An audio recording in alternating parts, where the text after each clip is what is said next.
ভয়ঙ্কর রূপ ধারণ করছে ঘূর্ণিঝড় রেমাল।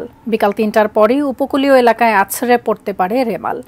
আবহাওয়া অধিদপ্তর জানিয়েছে, উপকূলীয় ১৬ জেলার নিম্নাঞ্চলে সর্বোচ্চ ১২ ফুট উচ্চতার জলোচ্ছ্বাসের শঙ্কা রয়েছে।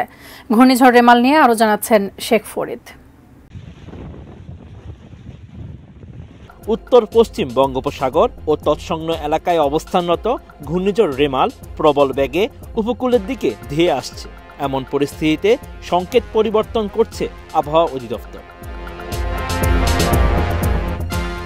সংস্থাটির বিশেষ বিজ্ঞপ্তিতে বলা হয়েছে, পায়রা ও মংলা সমুদ্র বন্দরকে ৭ নম্বর বিপদ সংকেত নামিয়ে তার পরিবর্তে ১০ নম্বর মহাবিপদ সংকেত দেখাতে বলা হয়েছে। উপকূলীয় জেলা খুলনা, সাতক্ষীরা, বাগেরহাট, পিরোজপুর, ঝালকাঠি, বরগুনা, বরিশাল, ভোলা, পটুয়াখালী এবং তাদের অদূরবর্তী দ্বীপ ও চরসমূহ ১০ নম্বর মহাবিপদ সংকেতের আওতায় থাকবে। এছাড়া কক্সবাজার ও চট্টগ্রাম সমুদ্র বন্দরকে ৬ নম্বর বিপদ সংকেত নামিয়ে তার পরিবর্তে ৯ নম্বর মহাবিপদ সংকেত দেখাতে বলা হয়েছে। উপকূলীয় জেলা চট্টগ্রাম, কক্সবাজার, ফেনী, কুমিল্লা, নোয়াখালী, লক্ষ্মীপুর, চাঁদপুর এবং তাদের অদূরবর্তী দ্বীপ ও চরসমূহ ৯ নম্বর মহাবিপদ সংকেতের আওতায় থাকবে। সেই সঙ্গে খুলনা, সাতক্ষীরা, বাগেরহাট, পিরোজপুর, ঝালকাঠি, বরগুনা, বরিশাল, ভোলা, পটুয়াখালী, ফেনী, কুমিল্লা, নোয়াখালী, লক্ষ্মীপুর, চাঁদপুর, চট্টগ্রাম ও কক্সবাজার জেলা নদীবন্দর সমূহকে ৪ নম্বর নৌ মহাবিপদ সংকেত দেখিয়ে যেতে বলা হয়েছে। আবহাওয়া বিভাগ জানায়, সন্ধ্যা থেকে মধ্যরাত নাগাদ স্থলভাগ অতিক্রম করবে ঘূর্ণিঝড়ের কেন্দ্র। আর বিকাল ৩টা থেকে উপকূলে রেমালে অগ্রভাগের প্রভাব পড়বে। এই সময় ১২ থেকে ১৪ ঘন্টা পর্যন্ত ঘূর্ণিঝড় রেমালের প্রভাব থাকবে। রেমাল সিভিয়ার সাইক্লোনে পরিণত হওয়ার সময় ১১০ থেকে ১২০ কিলোমিটার পর্যন্ত গতিবেগে ঝড়ো বাতাস বয়ে যাবে।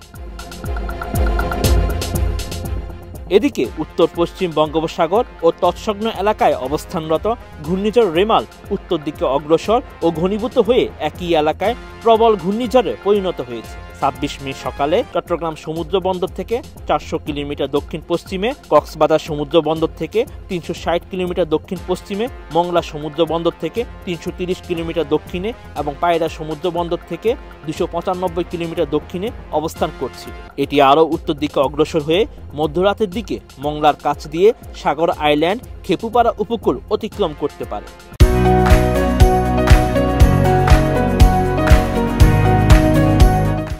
ঘূর্ণিঝড়ের প্রভাবে বাংলাদেশের উপকূলীয় এলাকায় প্রবল ঘূর্ণিঝড়ের অগ্রভাগের প্রভাবে দমকা হাওয়া সহ বৃষ্টি শুরু হয়েছে।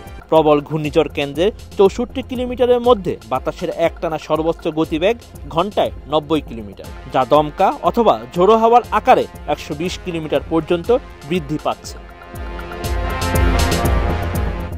প্রবল ঘূর্ণিঝড়টির অগ্রবর্তী অংশ এবং বায়ুচাপ পার্থক্যের আধিক্যের প্রভাবে উপকূলীয় জেলা খুলনা, সাতক্ষীরা, বাগেরহাট, পিরোজপুর, ঝালকাঠি, বরগুনা, বরিশাল, ভোলা, পটুয়াখালী, ফেনী, কুমিল্লা, নোয়াখালী, লক্ষ্মীপুর, চাঁদপুর, চট্টগ্রাম, কক্সবাজার এবং তাদের অদূরবর্তী দ্বীপ ও চরসমূহের নিম্নাঞ্চল স্বাভাবিক জোয়ারের চেয়ে ৮ থেকে ১২ ফুট অধিক উচ্চতার জলোচ্ছ্বাসে প্লাবিত হতে পারে।